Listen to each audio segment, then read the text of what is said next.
तो जैसे कि हमने इस वीडियो में देखा था कि फाइनल सागा में जो फाइनल बैटल होगी लूफी की वर्ल्ड गवर्नमेंट के अगेंस्ट में, उसमें कौन कौन लोग ज्वाइन करने वाले हैं। अब वैसे इस वीडियो में यानी पार्ट फर्स्ट में हमने थ्रिलर बाग सागा तक कंप्लीट किया था और आज हम इस वीडियो में सब कुछ कंप्लीट कर लेंगे। यानी करंटली जो फाइनल सागा शुरू हुई है एगेट आइलैंड आर्क के बाद, वहां तक कंप्लीट कर लेंगे कि कौन कौन ज्वाइन कर सकता है लूफी को उसकी फाइनल बैटल में, फाइनल वॉर में भी हो सकता है। So if you interested keep watching.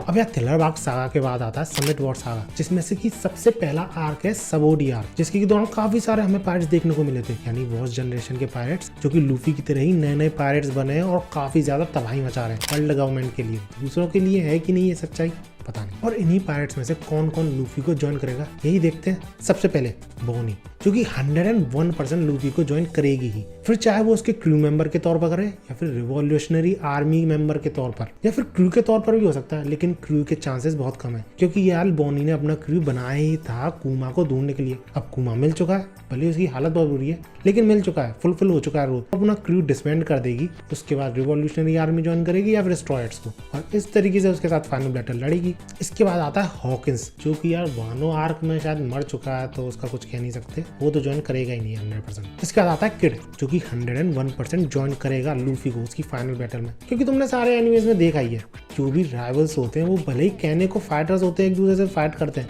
लेकिन जब कोई मूवमेंट आता है, खतरनाक मूवमेंट आता है तो अपने हाथ मिला लेते हैं। ऐसे ही वानो आर्क के दौरान हुआ था और ऐसे ही फाइनल बैटल के दौरान भी होगा। इसके बाद आता है आपू, अरे वही बंदा जिसके की हाथ टूटे फूटे से डीजे टाइप है, केचाव करता रहता है, जो कि मुझे तो बहुत बुरा लगता है जो भी है। एंड आई थिंक वो लूफी को ज्वाइन नहीं करेगा क्योंकि यार वो ज्यादा ही मतलब ही है, अपना काम निकाल के किसी भी जगह से भागने की सोचता है। ऐसा ही वानो किंगडम में किया था उसने, ऐसा ही शायद फाइनल बैटल जब आ रही होगी तब होगा उसके साथ। तो आई डोंट थिंक वो किसी भी साइड जाएगा, ना ही वर्ल्ड गवर्नमेंट की साइड ना ही लूफी की साइड, और जाएगा भी तो एट द एंड सबको बिटरे ही करेगा। इसके बाद आता है रो, जो कि शायद स्काइपिया से बिलोंग करता है। अब भैया लूफी ने स्काइपिया में मदद की है लोगों की इनेल से बचाने में, तो आई थिंक ये लूफी की एट द एंड मदद करेगा। तो इसका कंफर्मेशन तो नहीं है यार, मुझे इसी बात की वजह से लग रहा है इसकी मदद करेगा, यानी लूफी की मदद करेगा फाइनल बैटल में। तुमको क्या लगता है? लेट मी नो इन कमेंट्स। इसके बाद आता है ड्रेक, जो कि वैसे मरीन को ही बिलोंग करता है, उनकी तरफ से ही इन्वेस्टिगेशन करता है एज अ स्पाई, लेकिन स्टिल वो लूफी की मदद कर सकता है क्योंकि एक तो ड्रेक कोबी को जानता है और ऊपर से वानो आर्क के दौरान लूफी ने यानी उसके क्रू मेंबर्स ने ड्रेक की मदद भी करी थी विश्वास करके उस पे। इसके बाद आता है लॉ, जो कि 100% लूफी की मदद करेगा ही, उसे सपोर्ट करेगा ही फाइनल बैटल में। अब इसका रीजन देने की जरूरत नहीं है यार, इतने सारे आर्क तक लूफी के साथ रहा है, वो स्ट्रॉ हेड्स के साथ रहा है, वो एज अ अलायंस के तौर पर है, लेकिन हाँ उसकी और लूफी की फ्रेंडशिप काफी अच्छी है, तो ऑब्वियसली यार फाइनल आर्क के दौरान वो सपोर्ट करेगा। इसके बाद बॉस जनरेशन का आखिरी पायरेट आता है, वो है बेगे या फिर बेजे, जो भी है ये बंदा जिसके की बच्चे है, बीवी है, तो इसलिए मुझे ऐसा लगता है फाइनल आर्क के दौरान नहीं सपोर्ट कर पाएगा, क्योंकि अगर वो वर्ल्ड गवर्नमेंट के अगेंस्ट में जाता है तो उसकी बीवी बच्चों को भी खतरा हो सकता है, तो ये रीजन लगता है नहीं करेगा शायद सपोर्ट। और बाकी तुम्हें इसके बारे में क्या लगता है? लेट मी नो इन कमेंट्स इसके बारे में, मुझे बड़ा कंफ्यूजन है ये करेगा कि नहीं। और हाँ, ये सारे लोग यानी ये सारे वॉच जनरेशन के पायरेट कितने ज्यादा वैल्यूएबल साबित होंगे लूफी के लिए फाइनल वॉर में, फाइनल बैटल में, इस बात का अंदाजा तुम ऐसे लगा सकते हो कि इस आर्क के दौरान इन सभी की 100 मिलियन बेरी से ज्यादा बाउंटी थी। तो अपने अपने तरीके से ये सारे पायरेट्स खतरनाक थे, वर्ल्ड गवर्नमेंट के लिए भी और लोगों के लिए भी, स्पेशली किड और लॉ, जिनका की पोटेंशियल हमने वानो आर्क के दौरान देख भी लिया है एनिमे में। इसके बाद one of my favourite character आता है, जो कि है डार्क किंग ग्रेले, जो कि राइट हैंड मैन था गोल्डी रॉजर का यानी पायरेट किंग का। और क्यों था वो राइट हैंड, वो दिखा भी देता है इस आर्क के दौरान, किजारू से फाइट करके उसे बराबर की टक्कर देके, जबकि किजारू एक एडमिरल था। और रिसेंट चैप्टर जो आया वन पीस का, उसमें भी बंदे ने एक एम्परर को यानी ब्लैक बियर्ड को डरा के भगाया यार, सोच सकते हो। इसके बाद आता है एडमिरल किजारू, जो कि पहले तो मुझे नहीं लगता था कभी भी लूफी की तरफ आएगा, उसकी मदद करेगा, लेकिन जिस टाइप से स्टोरी चल रही है अभी फिलहाल लूफी की साइड ना है, उसे सपोर्ट ना करे, लेकिन पता नहीं क्यों यार फाइनल आर्क के दौरान मुझे लगता है कि किजारू लूफी की साइड ही हो जाएगा बिकॉज ऑफ वेगापंक, कुमा एंड बोनी। इसके बाद आता है अमेज़न लिली आर्क, जिसमें की आती है अपनी बोगा हैनकॉक। अब भैया वो लूफी की मदद ना करे किसी भी चीज में, ऐसा हो सकता है क्या? ऑब्वियसली फाइनल बैटल में मदद करेगी, और वो कितनी हेल्पफुल साबित होगी तुम इस बात का अंदाजा लगा ही सकते हो उसकी डेविल फ्रूट पावर से। बंदी अकेली पूरी की पूरी फ्लीट को ढेर कर सकती है अपनी अदाएं दिखा के। रहा नहीं जाता, तड़प ही ऐसी है ना। और इसी के साथ साथ उसकी 2 सिस्टर जो कि काफी ज्यादा स्ट्रॉन्ग है, वो भी काफी ज्यादा हेल्पफुल साबित हो सकती हैं। इसके बाद आता है इम्पेल डाउन आर्क, जिसमें कि यार एज था, वैसे वो हेल्पफुल साबित हो सकता था, लेकिन बंदा मर गया। और जिस तरीके से मरा हम सबको पता, अगर वन पीस तुमने देखा है तो। लेकिन इसी आर्क में लूफी फिर से मिलता है बगी से, जिसके बारे में हमने पहले बात कर ली है इस वीडियो में, पिछली वाली वीडियो में, जिसमें बता दिया है मैंने बगी कैसे हेल्पफुल साबित होगा और क्या वो ज्वाइन करेगा कि नहीं। लेकिन बगी के साथ साथ लूफी को मिलता है मिस्टर 3, जो कि बाद में बगी को ज्वाइन कर लेता है। करेंटली बगी के क्रू में ही है, तो इसलिए अगर बगी का क्रू हेल्प करेगा लूफी की तो वो भी करेगा ऑब्वियसली। लेकिन यार जब वर्ल्ड गवर्नमेंट का सामना करने की बारी आती है, बंदा फटी पटाई में घूमेगा और भाग जाएगा। मुझे नहीं लगता है ऐसे अंदर से हेल्प करेगा। हाँ तो कर देगा, लेकिन चुप के बैठ जाएगा कहीं। लेकिन इसी के बाद लूफी को मिलता है इस जेल में, इम्पेल डाउन में, मिस्टर 2। और इस बंदे ने जितनी हेल्प करी है ना लूफी की इस आर्क के दौरान और इससे पहले, इतने तो उसके क्रू मेंबर्स ने भी नहीं करी होगी, समझ लो। मतलब करी है, मैं ये नहीं कह रहा, लेकिन जिस तरीके के सैक्रिफाइसेस दिए हैं इसने, पूछो ही मत। तो इस चीज का सवाल ही नहीं उठता कि ये बंदा लूफी की फाइनल बैटल में हेल्प ना करे। और काफी ज्यादा यूजफुल भी साबित होगा बंदा, चेहरा बदल सकता है यार किसी को भी छूके। इससे ज्यादा यूजफुल चीज और क्या हो सकती है किसी भी वॉर के दौरान। इसके बाद मैगेलन, जो कि इस इम्पेल डाउन पर नजर रखता था, हेड था एक तरीके से, सिक्योरिटी हेड, वो तो किसी भी हाल में मदद करने नहीं वाला, शायद दिखेगा भी नहीं फाइनल आर्क के दौरान। आई डोंट नो उसके बारे में, इसका क्या होगा, जो भी है। लेकिन इसी आर्क में लूफी को मिलते हैं रिवॉल्यूशनरी आर्मी के बंदे। इनफैक्ट रिवॉल्यूशनरी आर्मी का लीडर ड्रैगन का राइट हैंड मैन, यानी इवेंको। क्या नाम था? इवेंको। यार हमेशा नाम भूल जाता हूँ, माफ करना। इसके बाद इसी आर्क में हमें ब्लैक बियर्ड्स भी दिखता है, जिससे कि छोटा मोटा एनकाउंटर भी होता है लूफी का। लेकिन I don't think black beard किसी भी तरीके से हेल्प करेगा। और मुझे तो ये तक लगता है कि फाइनल आर्क आने से पहले लूफी या तो उसे मार देगा या फिर इसकी मरी हालत कर देगा, यानी इसका क्रू डिसबैंड हो जाएगा। और वो सब जैसा कि डोफ्लेमिंगो के साथ हुआ है, ऐसा ही शायद इसके साथ होगा, आई थिंक फ्यूचर में। तुमको क्या लगता है, क्या होगा ब्लैक बियर्ड का फाइनल आर्क से पहले या फिर फाइनल आर्क के दौरान? लेट मी नो इन कमेंट्स। इसके बाद आता है मरीन फोर्ड आर्क, जो कि one of my favourite arc है। एंड आई नो तुम में से 90% बंदों का 101% ये फेवरेट आर्क होगा, क्योंकि यार इसमें एक्शन एक्शन और सिर्फ एक्शन ही था। और हमें पहली बार जो इतना ज्यादा हाइप किया जाता था क्रू, यानी व्हाइट बियर्ड क्रू, उसकी फुल पावरफुल पोटेंशियल दिखाया जाता है। मतलब तुम खुद सोच सकते हो, सिर्फ एक क्रू को रोकने के लिए मरीन को पूरी पावर लगानी पड़ी अपनी हेडक्वार्टर पे। सारे मरीन्स को बुलाना पड़ा, सारे एडमिरल्स, सारे वाइस एडमिरल्स सब प्रेजेंट थे वहां पर, तब जाके मरीन्स हरा पाए थे इस एक ग्रुप को सिर्फ। और इसी ग्रुप के जो थोड़े बहुत कैप्टन सब बचे हुए हैं, जैसे कि मार्को है और भी थोड़े बहुत होंगे, वो एट दी एंड शायद हेल्प करेंगे लूफी की। यार इतनी बड़ी वॉर है, हेल्प तो करेंगे ही ना, नहीं तो जिंदा क्यों रख रखा है, बार बार इनके सीन्स क्यों आ जाते हैं। आई थिंक वो हेल्प करेंगे। और ये हेल्प कुछ इस तरीके से होगी कि जब लूफी ब्लैक बियर्ड्स का सामना करेगा ना, तो ये लोग आएंगे शायद सपोर्ट करने लूफी को और ब्लैक बियर्ड को हराएंगे। और इसी एहसान के चलते शायद एट द एंड ये सारे लोग लूफी की मदद करेंगे फाइनल वॉर में। एल्बेस्टा के बाद, स्काइपिया के बाद, अमेज़न लिली के बाद अब चौथा किंगडम था जिसको कि लूफी जीत लेता है, उन सबका दिल जीत लेता है, वो था फिशमैन आइलैंड, जिसको कि लूफी एक फिशमैन से ही बचाता है। तो ऑब्वियसली इस फिशमैन आइलैंड में जितने भी सोल्जर्स प्रेजेंट थे वो हेल्प करेंगे लूफी की। और यार पानी में क्योंकि फिशमैन रहते हैं तो उनका जो इम्पैक्ट पड़ता है, क्योंकि पानी में ही लड़ाई होगी यानी फाइनल वॉर, तो बहुत बड़ा इम्पैक्ट होगा इन सारे फिशमैन का, इन सारे सोल्जर्स का। और ऊपर से फिशमैन पायरेट्स भी तो हैं, जिनको कि जिम्मे ने वैसे छोड़ दिया है, लेकिन अपने आप में वो काफी ज्यादा स्ट्रॉन्ग है। हमने होल केक आइलैंड का दौरान भी देखा था, स्ट्रॉ हैट्स को बचाया था यार इन फिशमैन पायरेट्स ने, वो भी होल केक आइलैंड के अंदर से, एक एम्परर की टेरिटरी के अंदर से, टेरिटरी। और ऊपर से one of the most influential चीज वन पीस में, एंशिएंट वेपन, वो भी तो फिशमैन आइलैंड में प्रेजेंट है भैया, शिराहोशी, याद है ना, जो कि इतने बड़े बड़े सी मॉन्स्टर्स को कंट्रोल कर सकती है। और अगर शिराहोशी के थ्रू लूफी उनको कंट्रोल कर सके तो क्या डिस्ट्रक्शन कर सकता है, क्या कर सकता है वर्ल्ड गवर्नमेंट के साथ, तुम सोच ही सकते हो। इसके बाद आता है ड्रेसरोसा सागा, और इसी सागा में लूफी को असली पावर मिलती है, उसके क्रू को असली पावर मिलती है, क्योंकि यार इस आर्क के बाद, यानी इस आर्क के एंड में लूफी को खुद की एक फ्लीट मिल जाती है, यानी कई सारे लोग लूफी को ज्वाइन कर लेते हैं, स्ट्रॉ हैट्स के अंडर में आ जाते हैं। जैसे कि मरीन फोर्ड आर्क के दौरान व्हाइट बियर्ड्स के अंडर में कितने सारे कैप्टन थे ना, कितने सारे क्रूज थे, ऐसे ही लूफी के साथ कुछ होता है, उसके अंडर में भी कई सारे क्रूज आ जाते हैं। एंड इस क्रू में कई तरह की रेसेस के लोग थे,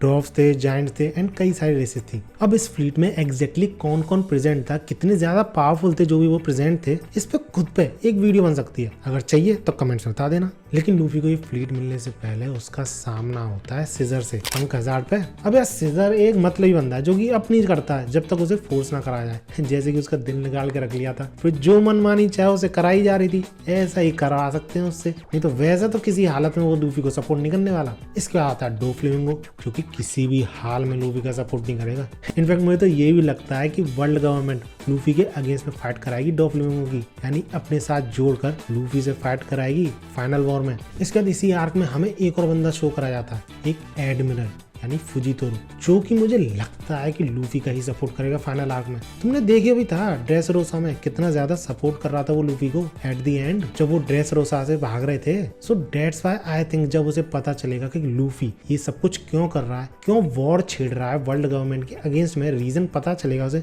आई एम 100% श्योर वो लूफी को ही ज्वाइन करेगा। और इसी के साथ साथ हमें एक और बंदा भी शो कराया था इस आर्क में, गेस हू?